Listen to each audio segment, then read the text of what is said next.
we're past that phase. Okay. If I can have all your attention, I'd like to call this meeting to order and officially welcome you to the new Bachman Fleming Gelb boardroom, which was put together through the generosity of Sir Bachman, Dave Fleming. And it's not quite done. We still have a few pieces of equipment that we want to install, but for the most part, it's been very productive and very successful. We've had, I guess, about 25 or so Vision 2020 roundtable meetings in here, and it worked very well for those purposes. So it's been good so far. So welcome all of you. Did we want to go around the table and have self-introductions? Why don't we start with Walt Mosier? I shouldn't have said. I'm Walt Mosier from Precision Dynamics Corporation, and as you know, member of the Economic Alliance and everything else in the valley. Selena Scott, I'm with the Economic Alliance. Olga Moretti, I'm president of the Southland Regional Association of Realtors. Deborah Sackett, CEO of United Chambers of Commerce. I'm Bill Powers, I'm chairman of the board of the United Chambers. Jolene Kester, California State University of Motivation. I'm Stu Lenny, CPA and treasurer of the Alliance. I'm Bruce Ackerman. I have the privilege of being the president and CEO of Your Economic Alliance. I'm Bob Scott, Civic Center Group, and standing in for Dave Fleming today. Kathy McGuire with the Gas Company. And the last chair of FICA. And I'm past chair, but I'm also representing VICA again today for our chairman, Fred Gaines, and vice chair of your Economic Alliance. I'm John Schuler at the Daily News. Saul Gomez with the Economic Alliance. Miriam Jaffe with Councilmember Jeff Weiss. Bill Allen with Meadowlane Enterprises. John Marquis with Calfed Bank. Excuse me, and I guess I'm the stand-in for VDC today. Harvey Berg, OAN Services. Good morning, David Uwanta with the Alliance, as well as the San Fernando Valley Conference and Visitors Bureau and the Valley International Trade Association. Good morning, Henry Leva with the LA Business Team out of the mayor's office. What time? Good morning, Roberto. Introduce yourself, Roberto. Roberto Aragon, President of Valley Economic Development. And Leroy. You too, Leroy. Introduce yourself. Leroy Chase, Boys and Girls Club. Good morning, Leroy. Okay, thank you all for coming. Have you had an opportunity to review and understand the minutes of the last meeting? Is there a motion for approval? No, so moved. Second. Moved and seconded. All those in favor say aye. Aye. Those opposed say no. Those abstaining? Okay, that is duly approved. Report of officers, Chairman. Chairman David Fleming is not here, but we do have a little bit of business to attend to this morning. Resignations, replacements, and appointments. Appointment of Olga Moretti of Southern California Association of Realtors to seat 97 on the board of directors, term expiring 6/04. Olga's here. Raise your hand, Olga, so we can all see. Second is appointment of Irene Tovar of Latin American Civic Association to seat 96 on the board of directors, expiring 6/04. Appointment of Felipe Fuentes to seat 47 on the board of directors, term expires 6/03. Felipe is, of course, our deputy mayor. Appointment of Wendy Firth of Southland Regional Association of Realtors to seat 48 on the board of directors, term expiring 6/03. Resignation of Eric Brown of Time Warner from the executive committee and board of directors because he had to relocate out of the area to seat 64. Resignation of Eric Kenter of Medtronic Minimed Inc. from seat 12 on the board of directors and replaced with Eric Geismar of Medtronic Minimed Inc. term expiring 6/03. Anybody want to deal with any of those individually, or shall we just go ahead and have a motion for approval of that slate? Move approval. Is there a second? Second. All those in favor say aye. Aye. Those opposed say no. Those abstaining? No abstentions. It's unanimously passed. Update on regional economic recovery plans. That would be. I can do that. Okay. So we can all do that. I've not attended any of those meetings, so I don't know. Well, we've kind of updated some of you in the past on what's been happening since actually there were two events that happened. One happened on November 1st, and one happened on October 31st. First was the report coming out from Mayor Hahn's Economic Impact Action Task Force that Roberto and I participated on. Kathy and Roberto and I participated on. Pardon? and Bonnie. I'm just looking around for the ones that are here. That report came out, and the interesting thing about that report was it was unanimously accepted by the mayor. He took every single recommendation that task force came up with, not just embodied it, embraced it, and adopted it, but has implemented a lot of those programs. One of the things that you all may have seen just recently was the thing we kicked off January 17th to 21st, and that was that Shop LA County. An interesting note in there, it wasn't just Shop LA City. Mayor Hunt actually rallied together the mayors of the other 88 cities, invited them to participate on this program called Shop LA County, and put a huge promotional effort out, mostly through the shopping centers. And we haven't heard anything on results yet, but there was a lot of activity. There were a lot of people out there talking about the fact that this was going on. That's the LA City Economic Action Task Force. The LA County efforts kicked off on November 1st of last year with a summit, and we obviously have been part of that as one of the regions of Los Angeles County, working with both the LA County Board of Supervisors and City of LA and the 88 other cities to come up with a report and a study. We've been making 30-day reports on that. The 60-day report was due the 1st of January, came out with that report, and what we're finding is the different regions in Los Angeles County are trying to pull together lists of both public and private improvement projects, identify some of those projects that might be able to be fast-tracked or accelerated, trying to work with governmental bodies that control those to get those on track or get those into the pipeline quicker, and then try to look at matching some of the displaced workers that have been impacted by the economic slowdown with some of the new opportunities either in the private sector growth of some of those companies or the public sector construction projects that might be resulting from that, from the identification and acceleration of those projects. In the San Fernando Valley, we also activated our Economic Action Task Force, and we had a meeting in late November working on the concept of what we wanted to come up with for the San Fernando Valley in identifying public and private improvement projects. We started that work the 1st of December, and Sol, do you want to give us an update on where we are on that? We've got how many? A couple hundred projects on there? Here's the context. Yeah, Totaling over $2 billion. we've got about $2 billion in projects just basically in the San Fernando Valley. Everything from, what we wanted to do was just inventory everything. And then from that point forward, identify those projects that A, made the most significant impact on the economy, and B, could easily be moved into the pipeline and made to come into fruition. And so we sat around with the cities yesterday, and they pulled out some that they said have already been completed. A lot of the cities are going to, those projects, we got them through either the planning commission minutes of the specific cities. We got them through a website called Bid America, through a couple of other research points of interest that we got into. And so each city now has forwarded us their own information, which has augmented our list. The next step is just to identify the manageable projects that we think we can make a significant impact on. Obviously, the 50,000 slurry seal on Orion Street isn't particularly something that we're going to sink our teeth into. But there are some Prop A monies there from the community colleges, for example. There are some serious infrastructure improvements that will impact future growth on development that need to be looked at. And there are some private investment dollars that need to be looked at.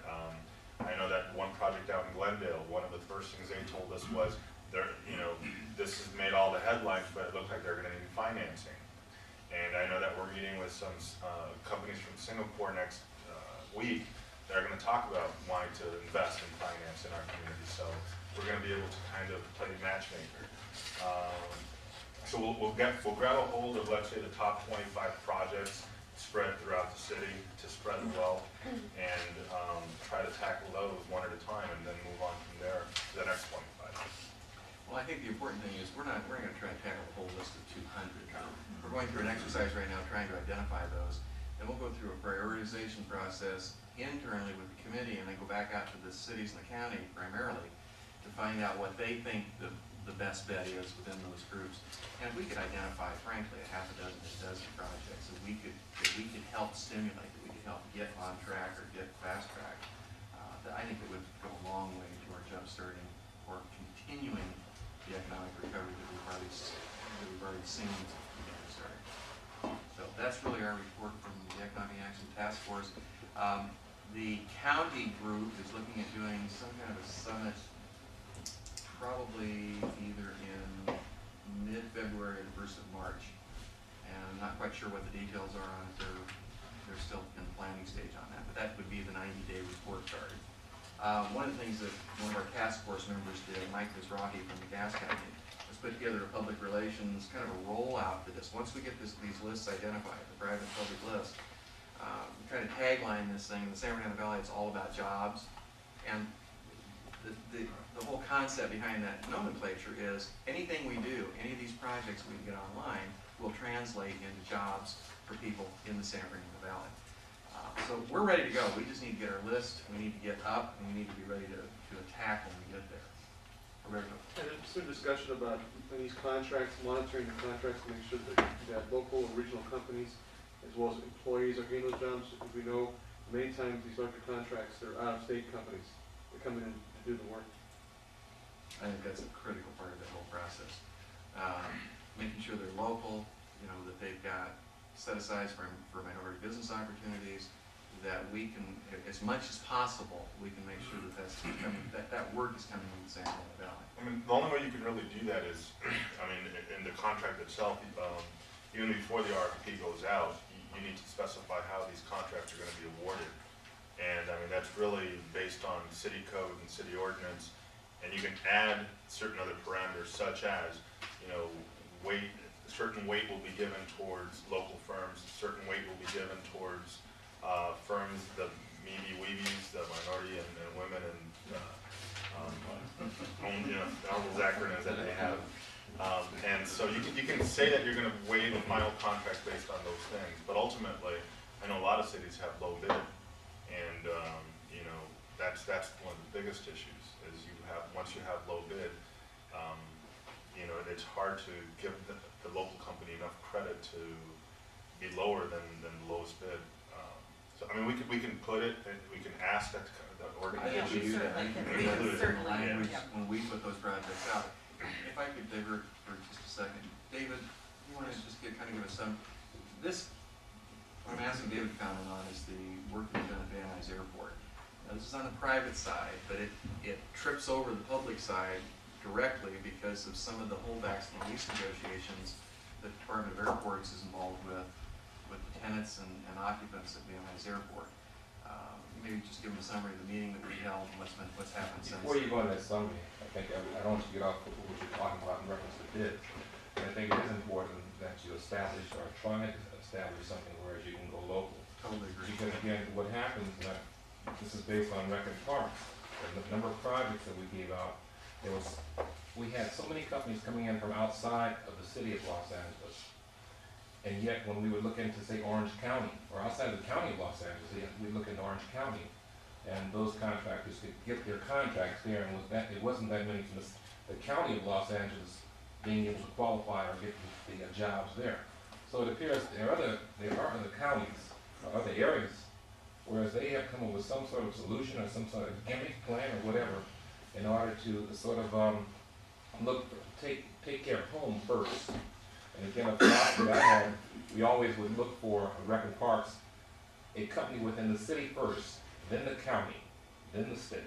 Yeah, the gimmick is those weight factors. Yeah. If we can convince the cities to include, local, sales taxes, you can use that as a credit factor going towards the bottom bid, where the 8.25%, let's say on a bid on supplies, you're going to sell, $8 million worth of stuff to someone, or you're going to buy 8.25 on $8 million is quite a bit. So what you do is you bring that 8.25 back as a credit on the final bid, and you decrease that from the final bid. I mean, that's one of the Because it's the local company. Because it's a local company.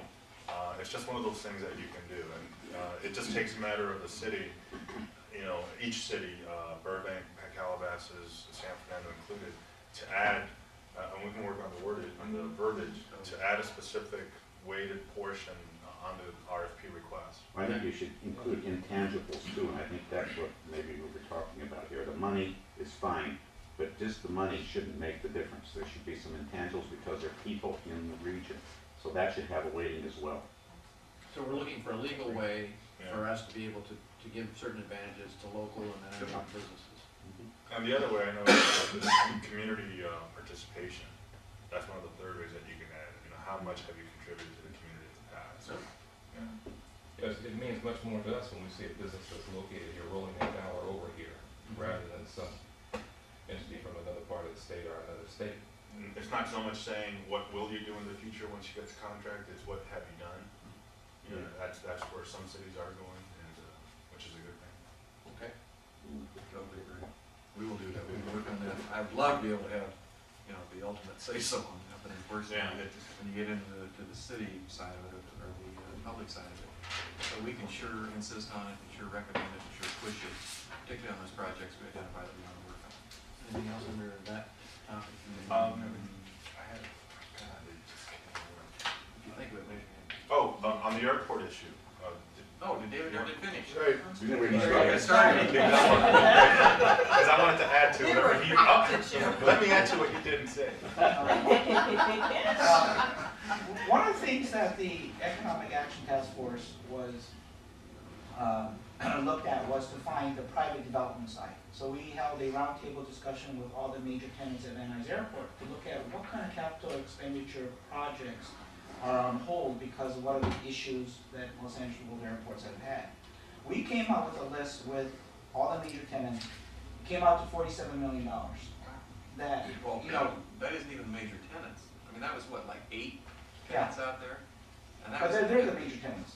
But it was $47 million, and that does not include the $24 million project for the Van Nuys flyover. So we recently brought that spreadsheet to Troy Edwards to talk about how we can help expedite the projects that are on the books. Troy is. The deputy mayor overseeing WAWA DWP Port of Los Angeles. Did you get the report that Bob Rodine did on the economic impact? Okay. Huge. Well, that's the full rundown of Yeah, what's really happening at the end. But we were just looking strictly from what the capital improvement plan was. What we said to them was, if you had leases that were, you know, That the banks that were would fair, we didn't even say that were favorable to you, that were fair and could be signed, what would you be willing to commit to? And that was the 50 million that we came, 47 million that we came up with. And one of them is ready to go this year. I mean, Absolutely.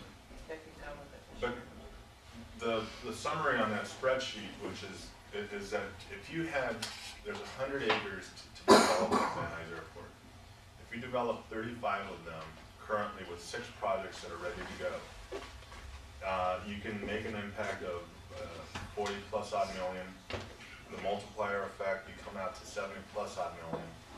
And the following year, when those businesses start paying business license taxes, when they start, when their workers are all trained and fully capable of going out and spending their money, the impact to the city or to that community the second year is over $200 million. And so you go, it jumps from 70 to 200. 590. Oh, 500. Missed it by half. So and that's only 30 acres of the 100. And that's just taking the existing businesses, existing projects that they want to do it, but because they don't want to make a long-term commitment, long-term investment on a lease that they're only going to have for 1 year. You know, so that's the major caveat, is that the lease is going to be 15 years or 20 or it has to be. There's a full press report on that, so it's you know, standoff. So the master plan isn't just holding back the actual layout of the airport and how it's going to look. It impacts the businesses surrounding it and So would you be able to come to the planning commission meeting tomorrow morning at the Airtel and share that in the public comment period? Sure. It'd be very helpful, because we've been pushing the airport commission to meet the right session with the planning commission. That would be fabulous. they've agreed to do it. We want to fast track it. They just need to know how. Otherwise, the other alternative is to have another ICO imposed, which means you're in limbo for another 10 years. But I think it's, right now, the master plan is currently in planning. It's not, hasn't gotten to planning yet, but we said we'd hold concurrent meetings with the airport commission. They agreed to do that, we I just know have that to get it. planning staff and airport staff have been negotiating over the queue conditions, and I think that's pretty much done. Okay. I know it's on the mayor's desk too, so somebody needs to move forward on it. Does the master plan take in the area off of Balboa where the reserves Yes, takes in, so definitely. is there anything on the, that could be shared in reference to, so we're talking about Van Nuys Airport, that can, that's on the drawing boards for that area? Yeah, I mean, they have, the master plan is more or less The set master out. plan just identifies you can do this, this, and this, but is there anything that's really actually taking place, whereas anyone's looking Well, they've into? got to do some kind of adaptive reuse of that property. You mean the reserve property? Right. Yeah, there's actually, the federal government has something on the board for that. It's been on the board for a long So time. there's a big hunk of land that's on the board for Well, but future. they have to decide if that hunk, the use for that hunk of land, Right. whether it's going to be allowed to be commercial, it's Aviation. going to be aviation, I mean, that's where the huge fight is over that. The hunk of concern land. is if you make more of that land aviation related, it's going to increase the number of takeoffs and landings. And it's Right. going to affect and impact the local neighbors, in particular one person. That's where the big fight is. How much longer will that last? That's why we have people on the planning commission. Okay, anything else on the airport? I just have a question. The focus is on 15-year lease. Well, the focus will be going towards what the businesses that want to expand see as an available time to recoup their investment What costs. about new investors? Well, the new investors, that's part of the next 70 acres. So that's not even discussing, the 6 projects that will take up. When does that come on? That's part of the whole master plan. So You see, there are no leases available because they haven't decided the master plan, so no one can do anything. it's a catch-22. You've got this great business component at the airport, and you've got this great capacity. And this business component is growing into that capacity, but it's being basically stopped.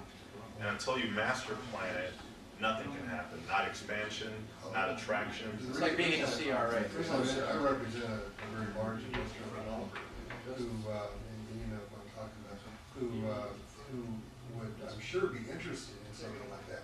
But I can, as their lawyer in 30 years, I can absolutely assure you they wouldn't want to invest any serious money unless they had a 30-year lease. Yeah, they're not going to invest money in a year-to-year lease. Well, they're not going to invest money unless they have a 30-year lease. Options probably. No, there are certain investments that will be made that only make sense on a 30-year basis. Okay. More on that later. Yes. Okay, so we're done with the airport. Now it's the president's report, building open house. Oh, I'm sorry. We were just talking about one other issue on that. Generally, the airports require a standby letter of credit behind the lease. And it's really an unreasonable request of the tenants. And it really makes many of them bankrupt.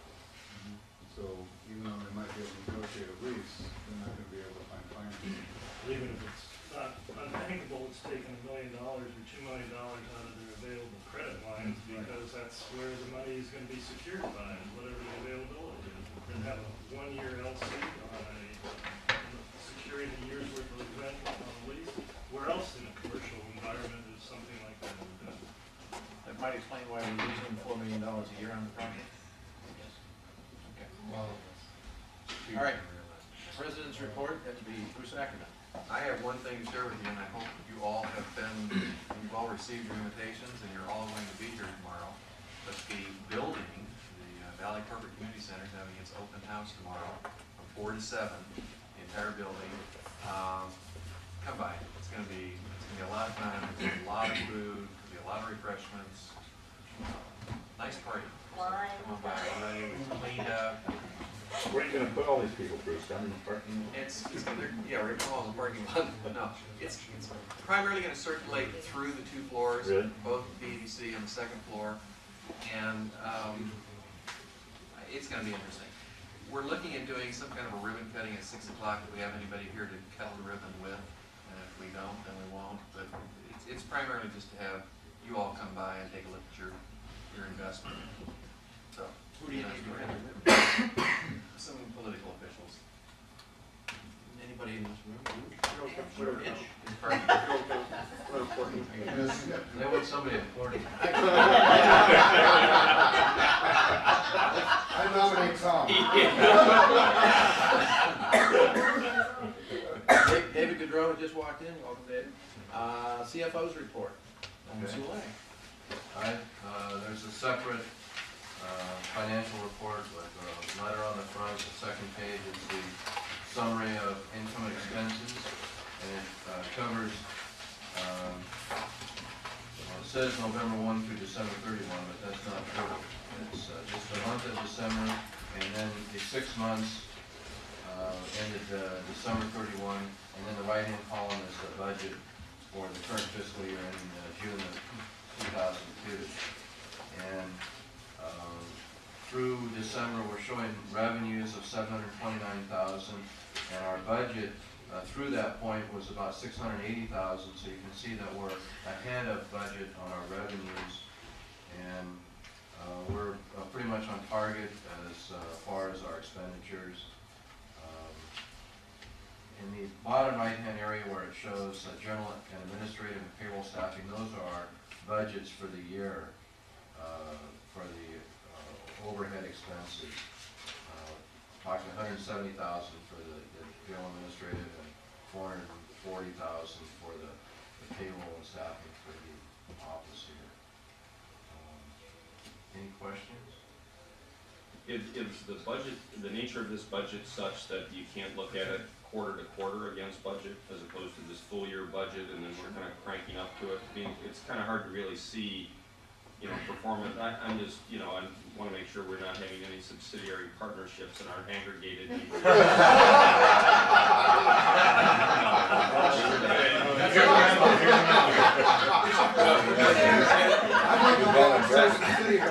Tom's cover note is longer than the financial statement.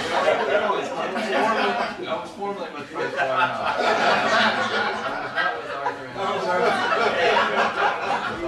I've heard the documents are shredded Yeah, that's right. yesterday. I did buy a new shredder. John's looking for a front page story. No. Should we not look, again, if it's... You know what, we've gone through this a number of times, everybody says, well, we like it simpler so we can understand it, some people don't want to read the whole thing, but the whole thing's available if anybody wants to. I'm just saying, when you do a full year More budget, detail than you could. and yet you look at current month and year to date, you really can't tell whether or not how far you are in budget, because you're always ramping toward to a full year budget. So I'm just saying. And I can go over with you we have a financial statement with the budget compared to the month and compared to the year to date. Okay, maybe if that's online or something, that would be. It would be out of line, say, to continue to provide a report of this nature, but at the same time at the meetings, to have the actual, detailed report here, if someone wants to. Absolutely. Or maybe it's just in the commentary, you know, how we're tracking to budget in some key categories. Well, but I almost think we could see the clerk. We could just Tom, correct me if I'm wrong, but we could take the current month actual and drop in a column for current month budget, and take the year-to-date actual and try and almost eliminate the year budget. Correct. That doesn't mean anything, it doesn't work these things. Correct. And put in year-to-date budget. Sure. Yeah. That would be a lot better. That would work. I mean, you could track it much That would easier. still be easier. See, Bill changed this about 4 or 5 times too, as I recall. I'm trying to figure out a way to put it so people would be able to read it in a glimpse in the time they've got to read it. So, okay. Great. Is that it, Tom? Yes. Arthur Anderson's not involved in any way. Okay, great. Okay, initiatives, committees report, education, workforce, investment. I see Tyree's not here, but Walter is. Walter, do you have any updates? Yes, I have about 2 hours worth of material here. He's the program. So I'll try and keep it short. Okay. But this is a very exciting time of the year for the initiative because we have the Groundhog Day month coming up very soon. And we also have the Economic Alliance Valley of the Stars 2002 Business Education Partnership Award. And nominations have been coming in. The deadline for nominations is the 1st, which is coming up in about a week. We have so far 3 people that have agreed to be nominated, Boeing, DWP, and 3M, and LA Best is probably going to agree, so we'll have 4 people doing that.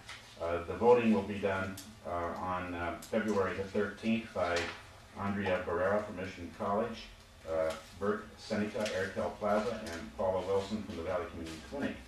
And that voting will then be done on the 13th, will be announced at the Alliance meeting on February 27th. So if you have anybody you want to nominate, please get it done in the next week, otherwise it's going to be too late.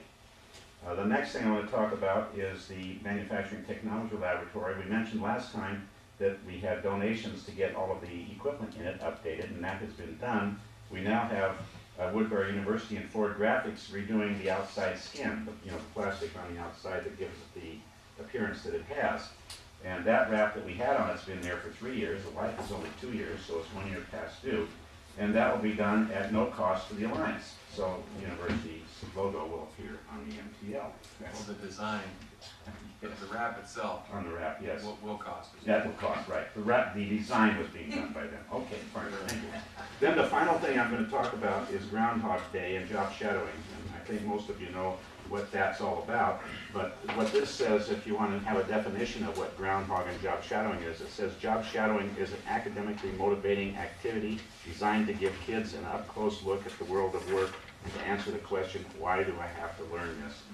And of course, that's part of what the Mobile Technology Lab is about, and it's going to be involved in this as well. But basically, what happened last year, I think, was basically we had thousands of kids involved. I think nationwide it was over 1 million young people, including 18,000 Southern California students were involved in these activities. And we estimate 20,000 students will participate in job shadowing in Southern California this coming year. And Groundhog Day is sometime in the next month, but I don't know the date. February 2nd. February It's what? actually February 2nd, but this event will be. February 1st is when the event, but I don't know what Groundhog Day really is. We would do everything. Anyway, it's a month program that goes on, and the job shadowing basically will expose kids to jobs such as engineering, insurance, doctors and educators, bankers, journalists, government officials, software developers, et cetera, It gives them first-hand experience, and that's what job shadowing means, is you have somebody in industry in one of these areas with some student following them around for a day or so and seeing how they actually do their activity. As a part of this, we have a very busy day on February 1st, which is our launch for the Groundhog Job Shadowing Kickoff, it's called. There will be several activities. It starts with the TechnoFest Mobile Technology Day. That's at Woodrow Wilson Middle School in Glendale. And the Mobile Technology Lab will be there. The kids that are there will learn about robotics, technology, tourism, etc. Then at 9:30 we have the Go Hog Wild while reading, where First Lady Sharon Dabbs will read to kindergarten and second grade students at the O'Melveny Elementary School Library in the city of San Fernando. And of course, you're welcome to attend any of these things that you want to. Then we have at 11 o'clock the Shadow Golf. And at that thing we have 8 San Fernando Valley professionals and 8 San Fernando High School students playing golf at El Cabrillo Country Club in Tarzana. Then the next thing that happens at noontime, which is kind of an interesting thing, is called Gopher Lunch. The first gopher is spelled G-O-F-O-R-L-U-N-C-H. And the second gopher is just Gopher Lunch.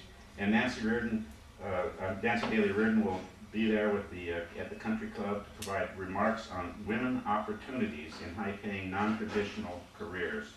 And there'll be 25 female business professionals and female students will join. So this will be an important thing to convince females that there are opportunities for high-paying jobs as well. That's not the end of it, though. Then comes the reception, and this is the very important thing that we hope you all attend. The VIP reception will be located in Monarch Hall in the campus center building of LA Valley College.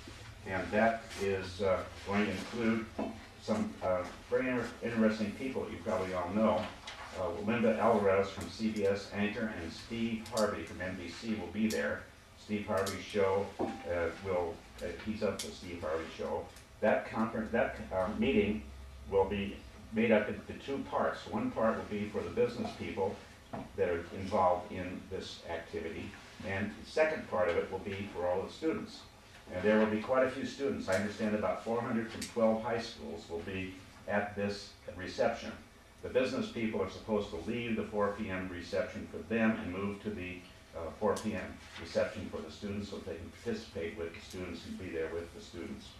And then after that, Tyree has something to do and will be talking with us at the how to mentor a groundhog at the forum that will happen at 5 p.m.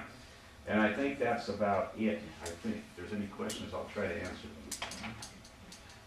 Well, I think it's interesting to all of us. This is the largest job shadow event in the country right now. And nobody else is mobilizing this kind of event. Right. We've got 4 major things that we can have a time with the LPGA. It's huge. It's got the potential to be very well covered by the media because it's the biggest thing in Los Angeles.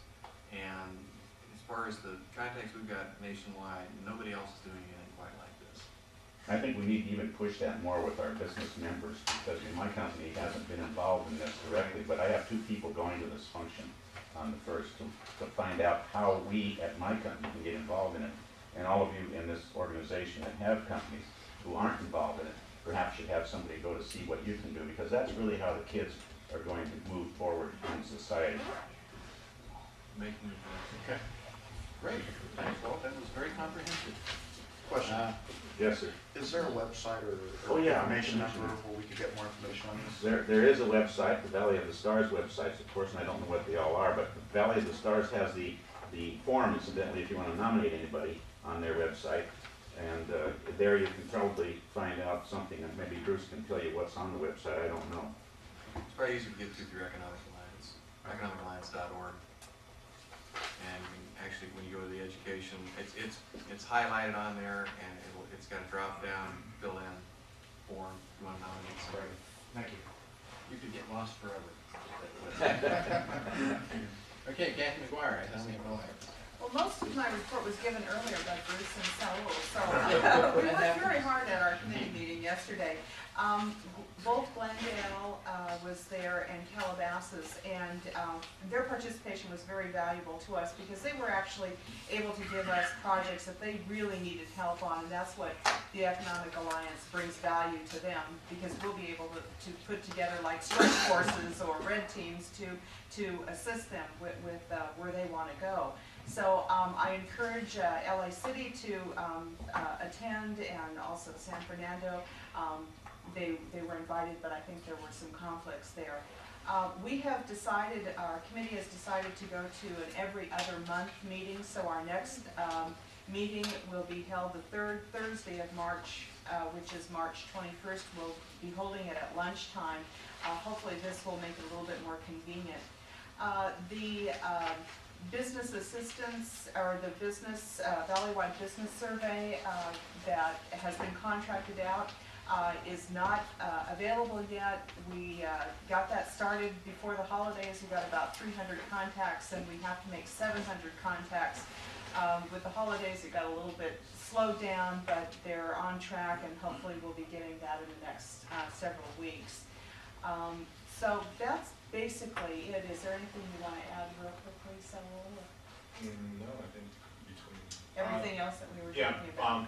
part of the survey, well, the survey results, and a couple of other items we hope to make available to the general public via an info summit, much like we've had the past 2 years. So the survey results will bring Jack for a quick snapshot of the economy of the San Fernando Valley. And really, we'll ask him to be brief because we've got 2 other potential panels that we want to present, one being entertainment production and runaway production. And this is working in conjunction with our partners with FICA as Right. well. We hope to get FICA in and just have a whole discussion on that. And then, as you know, later on, there was going to be a program on California aerospace incentives. Maybe by the time we have this event, we can do a full-blown how to take advantage of the Joint Strike Fighter tax credits, aerospace tax credits, manufacturing tax credits, bringing someone like the IRS, Franchise Tax Board, and California Technology, Trade and Commerce to the Info Summit to really target our high-tech, high-end, high-core manufacturing base, to let them know that there are some things coming up. But David, if you guys want to participate, we'd love to help you guys set up the panel. And same thing with the EDC.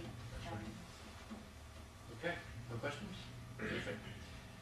Next item is livable communities. That would be myself and Wendy Brogan. Wendy's not here, so I'll try to give you the update.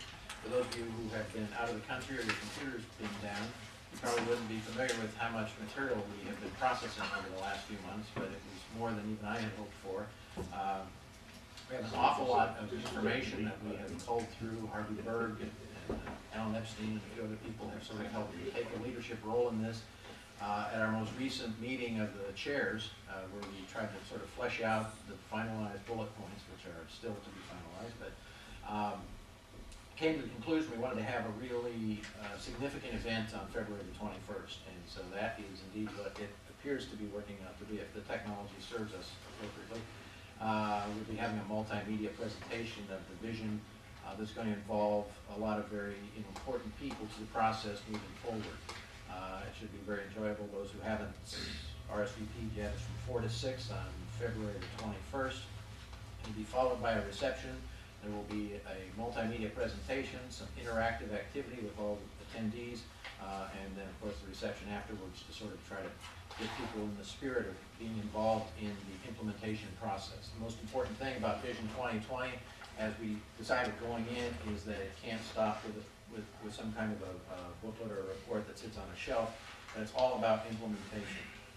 This organization, more than anyone I've ever been involved with, takes that implementation aspect very seriously, takes it to another level. So I'm very optimistic that we are not only going to be talking about what we'd like to see, but that we're actually going to help make it happen.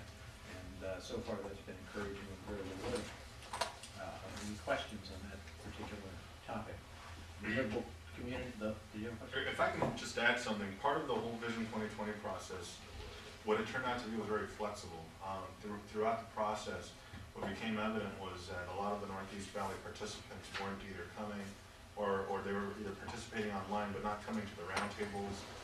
And so part of what happened, Leroy and Helen Hernandez, who's also on our board from Legacy Group, decided to convene a Northeast Valley roundtable to discuss basically all of the issues that have been discussed, but just focus it on that area.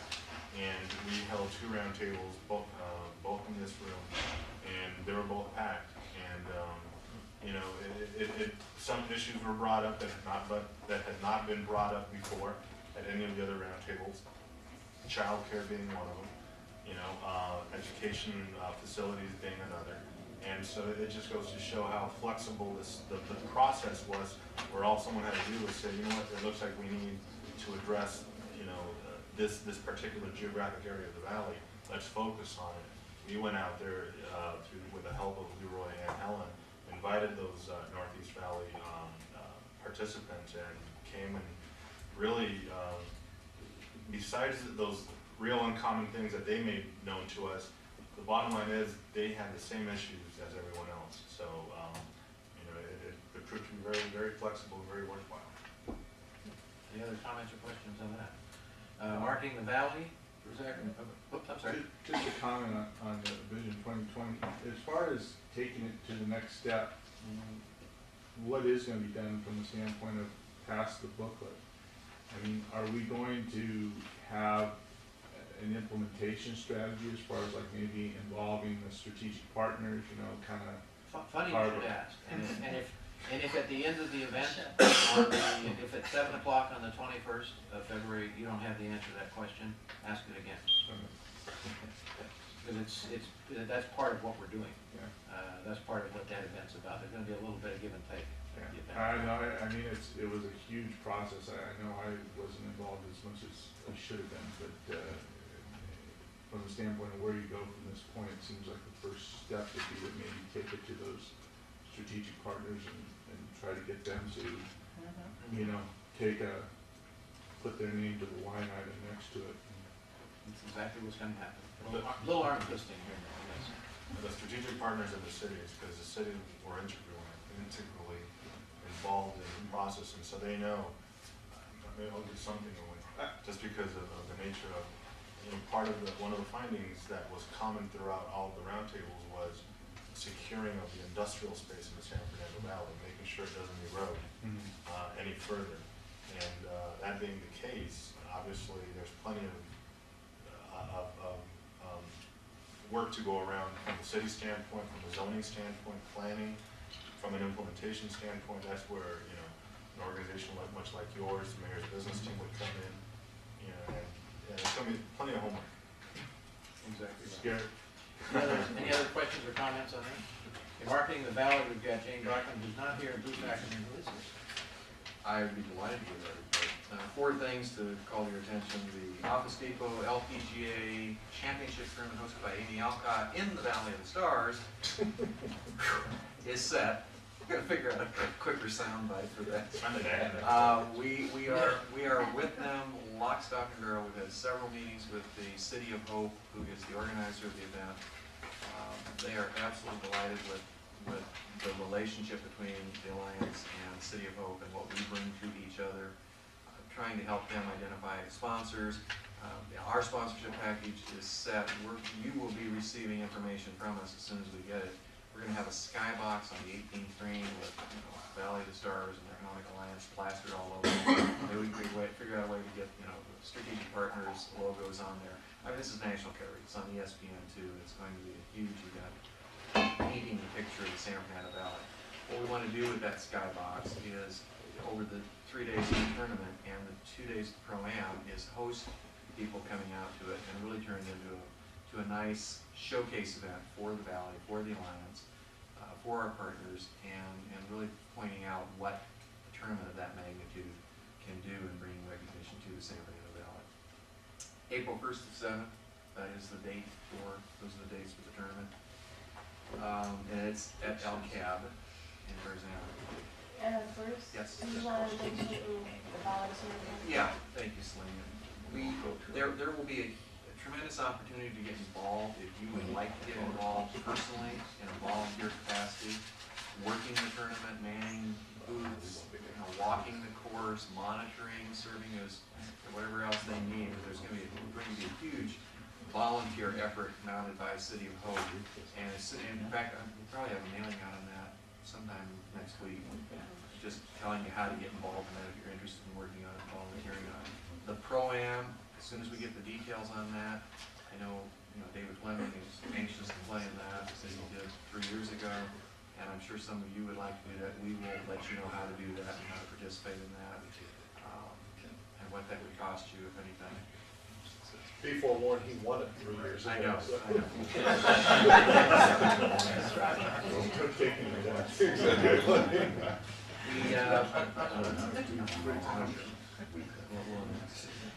The banners, the Valley of the Stars street banners are still going very strong. We are now over 1,000 banners up and in place. We probably still have close to 600 of those up throughout the San Fernando Valley. One of mine blew We did down. the strategic partner. Yours came down? One blew down. Okay, call us and we'll. We did. They said they're working on it, but that's They're been really good about that. a couple of weeks so far. Fascinating thing with these banners, I'm watching different people do different things. West Hills Hospital, not as many people drive Sherman Way as drive Ventura Boulevard. So West Hills Hospital's got probably 6 or 7 banners on Sherman Way in front of the facility, but they've got 5 banners on Ventura Boulevard at, what would it be, Shoup or between Shoup and Fallbrook. And it's interesting, they're trying to drive people, or at least get that image out there as people are driving by. And we did the strategic partners up and down Van Nuys Boulevard so that we could make sure that people knew they were coming through strategic partner territory. So is that a warning? we've got that covered from the freeway up to Beware. but they're still very, very popular. If you get in the building, you're sucked up. Nonprofits love them. Nonprofits are really shaking their heads. I think we can keep that program going. I mean, there will be a day when we may want to take a look at a redesign of the banner, but frankly, they're so well received right now, and we've gotten all the kinks worked out, particularly with the City of LA, about how we can put commercial sponsorship on a nonprofit's banner. I hate to change that mix at this time because it is so successful. Bruce, I have a question. Strategic partners doesn't mean anything to the general public, and I'm not sure that's a good way to explain what's going on in this building. Just an input. I agree, it's hard to do that in that I don't 2-second know how. exposure you've I don't got. know how. But people won't know what it is. They'll think it's a business. When you're reaching out to the public, hand me that article from the paper this morning. When you're reaching out to the public, it's funny because I read this thing in the paper. I think we develop our own taxonomy here. And then when we try to explain to people what we all do, place your nominations now for Outstanding Valley of the Stars K-12 public and non-public education partnerships. Now, to the average person reading that, it's a little hard to understand what I'm supposed to be doing. Exactly. We should try to, at least when we're reaching out, try to speak English. That was in the LA Times, so. No, it's a good one. No, that's the same point I'm making. Yeah, thank you. You're right. Good point. That's touche, an excellent point. But I mean, seriously, when we're doing our communications, we should try to make them understandable to the Good large in number of English. people. Okay, is that it for marketing the So, valley? I've got two more things just quickly. On the gateways, the beautification project, how many of you have seen the new interchange at Roscoe Boulevard and the 405? Looks great. Spectacular. It's a little light on plant material right now Yeah. because it's going to grow. It will grow. Whatever you do, please, do me a favor, whatever you do, don't say anything about palm trees to Burger King. I was told we by have a a couple botanist more that palm a trees. 1 gallon tree will grow quicker and bigger than a 5 gallon tree. They explained it one time. Oh, that's true, probably. But if you get 40 years before it gets over the top Yeah. of the freeway.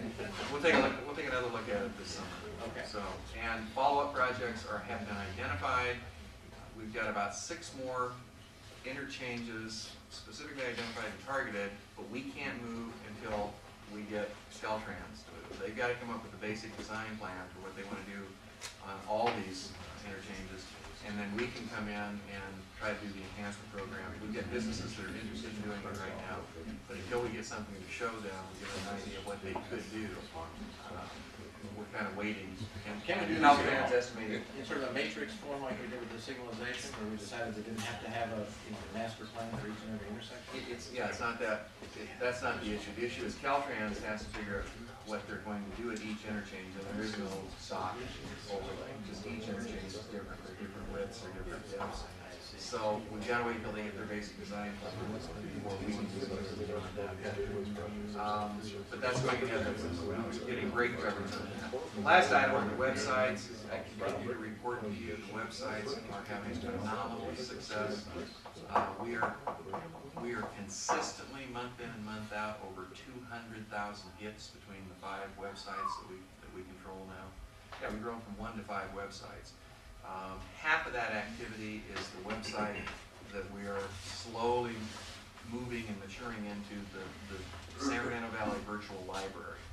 And it will be the repository for every bit of demographic and economic information about the San Fernando Valley and all the other publications that we've generated. The biotech cluster study, all the reports, public health surveys, we've got everything on that website. And we have a link there to the Cal State Northridge digital photo library, which I think is the most phenomenal thing that comes out. It's really starting to, it's really, That is great. the icon for that virtual library, again, it's evolving. We're going to make it so that anybody here, anybody that wants, can simply take that URL address, put it on your website, and have access to it. All of our strategic partners, any of the cities, anybody that wants can take that virtual library button. Doesn't say anything about the Alliance, doesn't say anything about anything. It's just San Fernando Valley Virtual Library. Put that on your website, and you've got access through your websites to the same information that we've got on that website. Valley of the Stars, our original initial website, is going through a major facelift as we speak. The nighttime scene of the San Fernando Valley that we kind of morphed into that was great, but it's time to go to the next level. We need to get more information on that first splash screen when it comes up, and we're probably 2 to 3 weeks away from launching that, and it's phenomenal. I've seen some of the prelims on it, and it's excellent. So, huge activity on those sites. A minor point, but back to the gateways, you once directed us to look, I think, at Van Nuys Boulevard, where the state has done those red brick things, which are terrific, and they've done them downtown, at least the city has done them downtown, or USC, they've created sort of faux brick walkways. But up here on Van Nuys Boulevard, they've done it in a pea green. They're so ugly, They're people are awful. teasing me Gray because they know, green. yeah, they know I'm supporting these They're gateway things, and they said, awful. would you We please have- paint over those We have stupid pea nothing green? to do with They that. are so. But they're gonna make our valley look terrible if any more of those go in. Looks So- like graffiti in the street. Yeah, it is really disgusting. That's the bid. That's the big. Painting over it won't work. It's horrible. I did see them doing some burgundy Yeah. though, like They've been actual really brick clean. color, Oh, further yeah. down by the court area, which looks nice. That green is awful. Anybody leaving here that has to go north, drive up Van Nuys Boulevard and see. I mean, when they were doing it, at first I thought, oh, this is fabulous. They're gonna do the same thing. They're gonna take the cement, they're gonna stamp it, and then they're gonna paint it red, to look like red brick pavers. What's the intersection? Anything from the tracks, what used to be the tracks, Just up towards just Victory. north of Oxnard, Victory. Oxnard and Victory. Victory. It's on, Oxnard it's and on Victory. Victory, you can see it, it's the bid, because the bid has done all their street furniture in that same color green. Well, I would urge us to call our friends and write to our friends at the Van Nuys Bid and tell them it looks hideous, and people are joking about how hideous it looks. It's not gonna do the business of government district any good to become the butt of No, no, jokes. Actually, it might, is it the bid or Lonnie? It might be the Lonnie. See, I think that's the It's the one. Lonnie Yeah, company. I think that's the one. It's the Lonnie. Somehow we gotta communicate to them quick as we go forward. Okay, but I appreciate Bill bringing that up. If you haven't seen the off, on and off ramps on Van Nuys Boulevard, 101 freeway, take a look at it and understand how inexpensive that improvement was. That is literally asphalt stamped to look like bricks and then painted red, and it really looks good. It's a very, very tasteful upgrade. They did the same thing over at the intersection of the 101 freeway and Van Nuys Boulevard. They seem to have done their own kind of gateway right there. Yeah. That's Well, that's part of this, that's part of the $8 million beautification project that we're working with on that Gateways project. That's it, that's part of it. one of the That's big ones. Caltrans baseline. Now, again, that was done before we got involved in it. If the businesses in that area, for example, the auto dealers wanted to get together and do some upgrading of that, some planting, things like that, that's how we can bring them back into the picture. But we have to know what Caltrans has designed first. First, do you want to mention the legal strip at all? The median strip, we are working on a program, but we don't have enough information to really go public with it yet, because it's still in the hands of the marketing or the image committee. Looking at coming up with some kind of a sculpture, a star sculpture, either 1 or 2 or 3 stars, just silhouette stars, that could be placed in a sculpture on median strips. There's one in North Hollywood, remember the location? There's a test over in North Hollywood, and we're trying to get prices and trying to see what it would cost, because Gloria Gold has found a program through the city of Los Angeles that will pay for these things. They'll pay up to $5,000 to do a median street, public art, some kind of a public art program. And if we can do the star routine and kind of brand some of these median strips, I think it'll be good. We just gotta find out if Let's we get can it put right. something that pointed. Not that green stuff. Pea green and If we're gonna pick something, we're gonna put it all over the valley and it's gonna be there sort of permanently, let's make sure it's. That's why I say it's a little premature, but as soon as the committee. Let's do it in front of the building so they can't run across the street. Where are we with the crosswalk? We're working on it. It's very angry. Marcelo. We're working on it. Miriam has set it up so that someone from Building and Safety is going to come out here on a very busy day, DOT, on a very busy day and do a traffic. I mean, what you should know that they won't put a crosswalk with no lighting, because DOT now firmly believes that crosswalks by themselves are dangerous, that people feel secure in the crosswalk and know they're gonna get out, so they don't even do those anymore. We're working on trying to get Smart signal. smart signal. The first study that they took before the building was full, so I spoke to Erwin and said, you took it before the building was full, please go back. Let us know what day they're gonna use it. Tomorrow. Well, they want. Yeah. How about Thursday afternoon? It's Don't kind put of on in- Friday. It's in the Alliance's hands, he's waiting for a phone call. Yeah. So, I got the call. Tomorrow. Okay. Tomorrow at 4. Anything else into that? That's all I have. Okay, that's it, we're into new business. Anybody got any new business they'd like to bring up? I have a request that we move the meeting from the fourth Wednesday to some other day because it conflicts with something I've been going through for 5 years where I'm an important member of that group. and I would really appreciate it if you would consider moving it off of this Wednesday. Maybe we can send a matrix out and see if there's a better day and time for everybody. Any other We Wednesday did works. that with the roundtables, That's we how we literally got- went that's through how we got to this by point. hand, minimized, oh, really? Yeah. Sorry, Walt. Just Request denied. Hey, we'll do that. Any other new business, requests, anything? I think that's a good idea to do that on an annual basis. I just want to let you all know and remind you that the Children's Museum of Los Angeles is coming to the San Fernando Valley pretty shortly.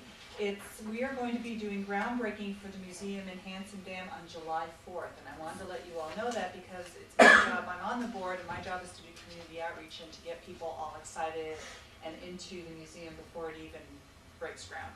And I wanted to let you know that we do have a commission in place. It's a community advisory commission for those of you who are interested or know people who might be interested. It's basically a cheerleading group, a group to generate excitement, and a group to let you all know what's happening with the Children's Museum. We try to be very nice to people. We only meet every other month on